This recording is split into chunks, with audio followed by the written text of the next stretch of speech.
Welcome to the Becoming You Show, where limits get torched and possibility takes the mic. I'm Leah Rowling, human in permanent beta, neurostrategist, mom to 3 amazing humans, married to 1 legendary soul, and your no fluff permission slip to stop waiting. Every week, we rewire brain patterns, smash hand-me-down mindsets, and dive into the daring, identity-shifting conversations most people dodge. Ready to turn potential into proof? Grab your pen.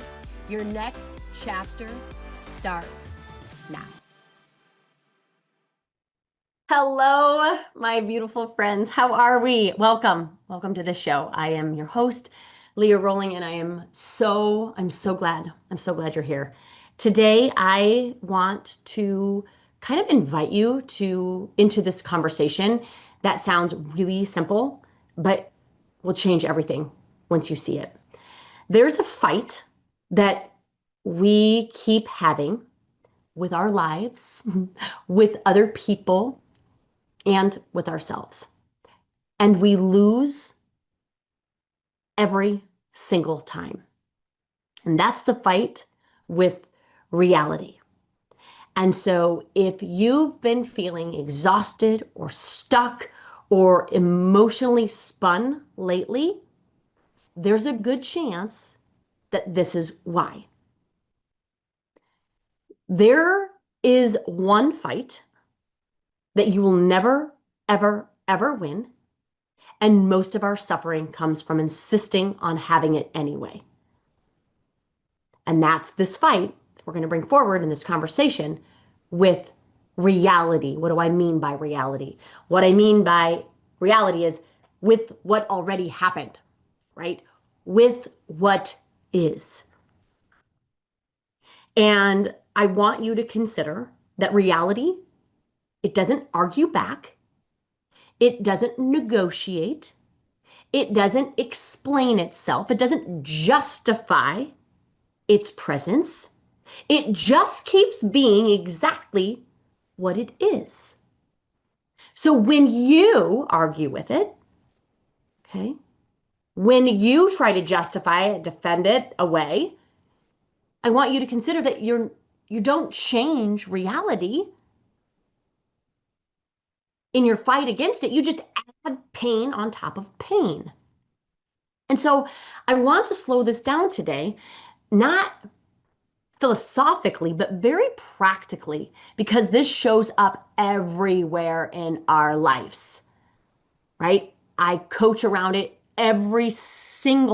almost every single session. I coach around this argument with what is. And it can sound like strength, right? It can feel like caring. It can even feel smart. It can feel intelligent. But most of the time, scratch that, all of the time, it's just resistance, and resistance is expensive. So I want to walk you through 3 very, very specific ways that we argue with reality and lose, and then 2 things that actually work in order to help us out of that argument, and then 1 truth, right, to come back to when you kind of catch yourself in the fight. So we're gonna take this in a 3-2-1 approach, because like I said, I really want this to be a practical conversation, and there's so much unnecessary pain and suffering that people are navigating because they continue to fight reality. Okay, so let's start with the most common one, which is this shouldn't be happening. Okay, this is usually the first argument that we have with reality. Something happens, right? And our mind immediately rejects it, right? This shouldn't be happening. This isn't fair. This ruined everything. They should have said this. They shouldn't have said that. They should have done this. They shouldn't have done that, right? And the moment you say, this shouldn't be happening, this shouldn't be this way, this should be different, they should have done this, they should have done that, okay? Your nervous system moves into protest mode. Your nervous system thinks something has gone terribly, terribly wrong. And so it armors up, right? And so I want you to consider here that although pain may be unavoidable, suffering begins when we reject this moment in time, when we reject the present, and when we are protesting this reality, okay? We are not leading. We are not making decisions. We are not problem solving from the very highest version of ourselves. This prefrontal cortex goes offline, right? When you're in fight or flight, right? When your nervous system is armored up, do you think that your executive function part of your brain is online? It isn't. Like, we don't need to be making decisions for our future. We don't need to make decisions for the very best of ourselves. We need to make decisions to make sure that we live another day. Nervous system, get armored up. Let's go. Okay? When that happens, we are in reaction. We are in a fight and flight way to react, to survive. Okay? So we just have to know that whenever you're thinking that things should be different, your life should have been different somehow, other people should have been different, whatever, you're arguing that this should not be happening. Okay? The second argument is a little bit more relational, and I kind of referred to it in that first argument, but it's often more draining. And this is that they should be different, right? This shouldn't be happening is argument one with reality. They should be different, okay? This one is often disguised when my clients bring it to me. It's as like righteousness, right? We convince ourselves that if someone would just see it or get it or change it, that everything would feel better. And we bring it forward like, I mean, right? Obvious. Like obvious they should do that, or it's obvious that they shouldn't do that. Like, I mean, everyone knows, right? This is what this conversation looks like, either spoken aloud or in our mind. But arguing with who someone is, I want you to consider this, is asking for a false sense of control without any sort of consent, right? And every time we do that, we hand our peace to their behavior. We delegate our emotional well-being to what it is that they are going to do or what it is that they're not going to do. And I do want to clarify, and I clarify this a lot with my clients and on other conversations that I've had about this, acceptance doesn't mean approval. It doesn't mean I approve. This aligns with my values. This is something that I would do. No, it just means that it is what happened, right? It means accuracy. This is a fact. This is what happened. And if I want to argue it, then fine, I can. It isn't going to change it. It isn't going to make it better. It's just going to rob you of the joy and the peace that you deserve.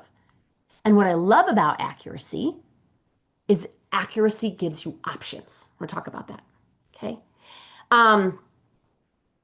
The third argument is often the quietest, but probably the most destructive. And that is, I shouldn't feel this way. Right?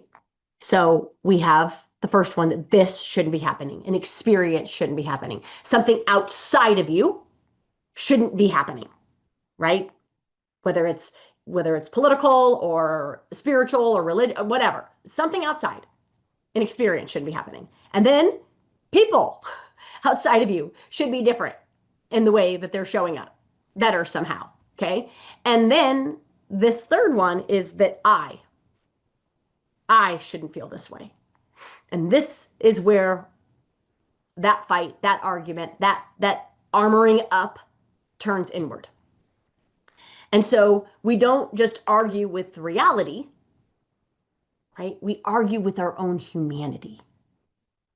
I see this all the time, you guys. It looks like I shouldn't feel sad. I should just, I know I should just be fine. I should be over this by now. How many times do I have to fill in the blank? How many times do I have to have this conversation with myself? I should do better. I should know more. I should, and we should all over ourselves. I should be more grateful. I should be more joyous. I shouldn't complain, all of it.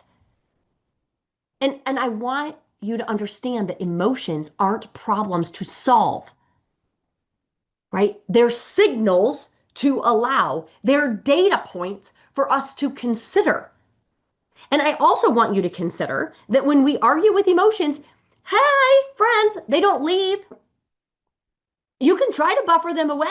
You can try to eat them or shop them or scroll them or what have you. They don't go. And now we've got double emotions because now we feel bad for the very thing that we did to not feel. So these feelings don't go away. They just kind of go underground. And underground emotions, they run our lives through avoidance and numbing. Avoidance and numbing. We check out. We don't meet that emotion head on. We try to go around it. We think that we're skirting it. We're not.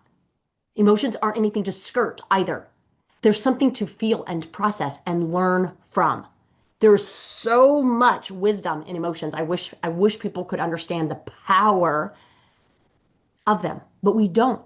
We're not normalized to, we're not conditioned to, and when we do, because we're not conditioned to, we judge ourselves for it. We judge ourselves for it. So, if arguing with reality does not work, and I'm here to petition that it doesn't, right? What does? So, two things. Acceptance starts with accuracy. I kind of offered that up earlier, and accuracy allows us to have options, okay? So, naming reality doesn't mean you like it. Okay, we have to know that too, okay?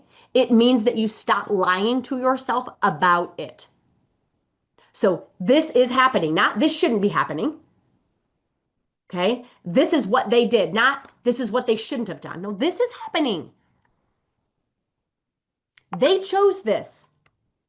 This is what's real. This is here. I feel disappointed, right?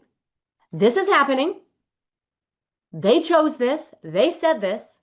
I feel disappointed. The moment reality is named cleanly, your nervous system can take a breath because it doesn't have to armor up. It doesn't have to go into fight or flight. It doesn't have to resist. It doesn't have to justify and explain and defend your own human existence. You offer it up as if it is what it is, but without all the resistance that it shouldn't be the way that it is. Does this make sense, you guys? So when you create that level of space for your nervous system to be safe, you can breathe. You can breathe. When you can breathe, guess what happens?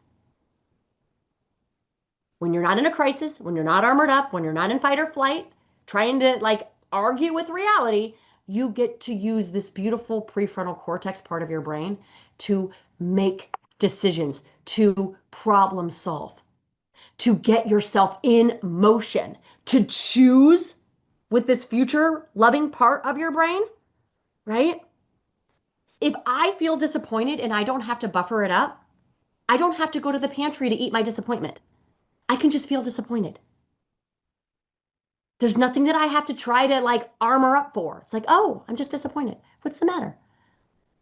We don't have to eat them away. We don't have to shop them away. We don't have to hide the fact that we're disappointed. No, we're humans. We're going to be disappointed from time to time. It's okay. Nothing has gone wrong, right? So that's one. Name it cleanly. Just name it. The second thing is once reality is named, there's then just one question left. And that is, who am I going to be inside of this? Right? Who and how am I going to show up in this? Right? In this moment. So this is happening outside of me. How am I going to show up? How do I want to lead? Do I want to chime in? Do I want to get all rebellious and be part of the mess? Or do I want to judge the mess?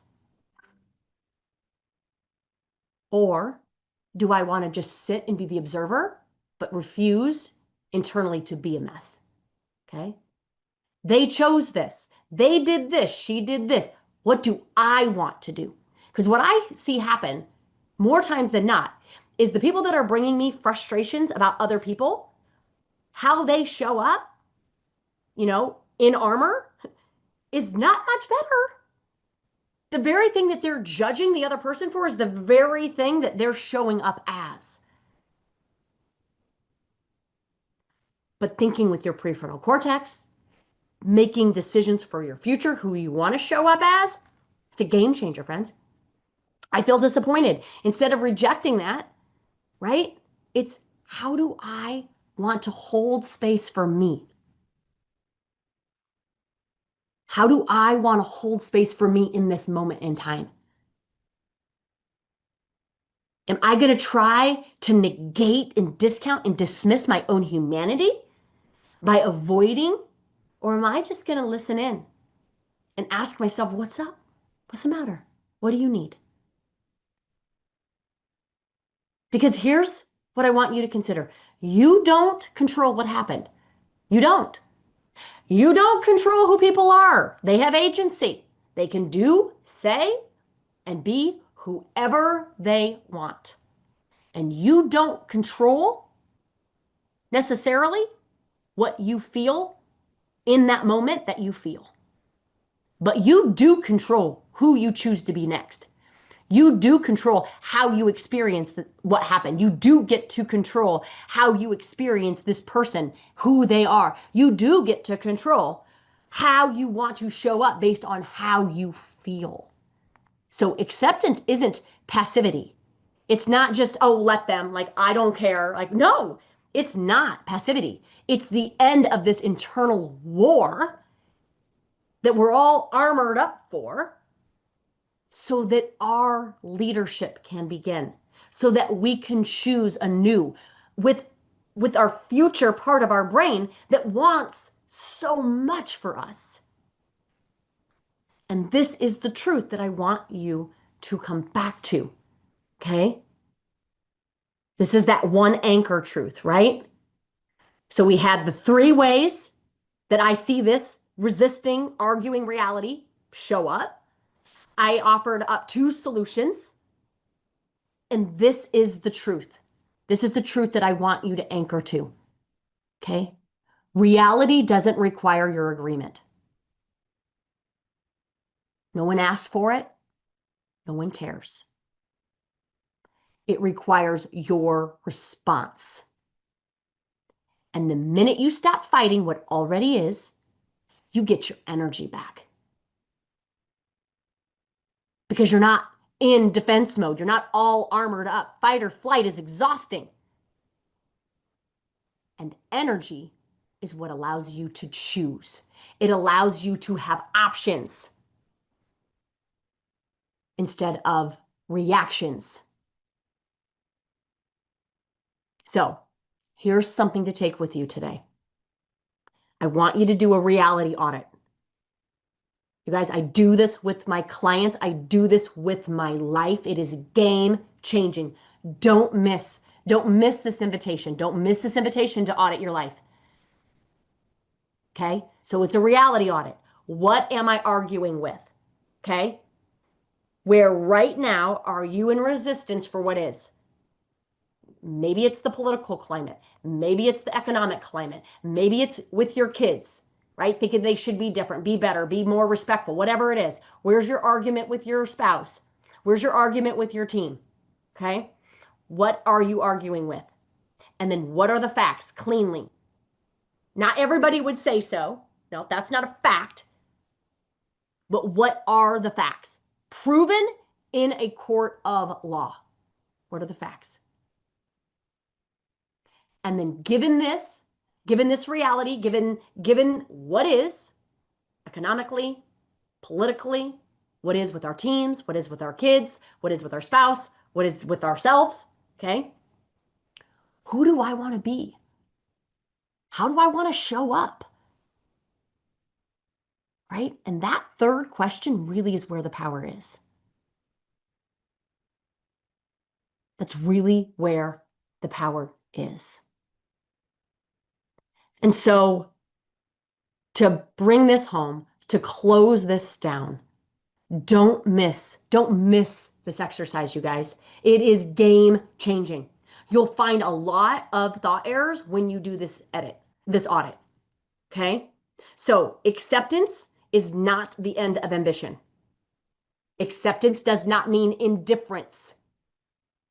It is not a passive experience.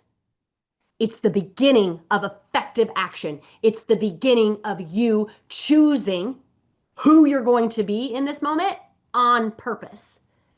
So stop fighting what is and notice how much strength comes back online. When you stop arguing with reality, you'll notice how much energy you've spent trying to argue it. When you have energy and strength back online, you can truly begin to lead yourself from that place of inspiration and confidence. And when you're not in that place, it's next to impossible. So if this episode, right, stirred something in you, right, let that be enough. Let that be enough for today. And if you want a place to take this farther, to practice, to integrate, to be supported in this work, this is what we do together inside the lab. Okay? It's where these conversations become lived experiences, right? Through tools, frameworks, honest practice. There's way more than 3 things that we resist and argue with. There's way more than 2 tools. There's way more than 1 truth. This is where we learn them. This is where we learn the tools and the frameworks and the honest practice. And I love it because we do it together as a community. There's that social learning. There's that belonging. And I've talked to so many people just this year, and they just feel alone. They just feel isolated. They want a place to belong. They want a place where they can grow and have a level of support that isn't necessarily confining, but that's freeing. And if that is you, or if you know anybody, invite them to the membership. We have founding prices going on right now. We'd love to see you in the lab. And wherever you are right now, can I just end with, you're exactly where you're meant to be. It's exactly the way that it's supposed to be. Now, what are you going to do and who are you going to be to meet this moment? Have a beautiful one, everybody. Take care. Talk to you next week. Bye. If this episode cracked something open, good. Let it. And then head to leahrollingcoaching.com and grab the tools to rewire the story and reclaim your future. It is yours. And then share this with someone who's still waiting to be chosen, still waiting for permission, and remind them they don't need a breakthrough, that they are the breakthrough. Until next time, my beautiful friends, invest in you and keep becoming.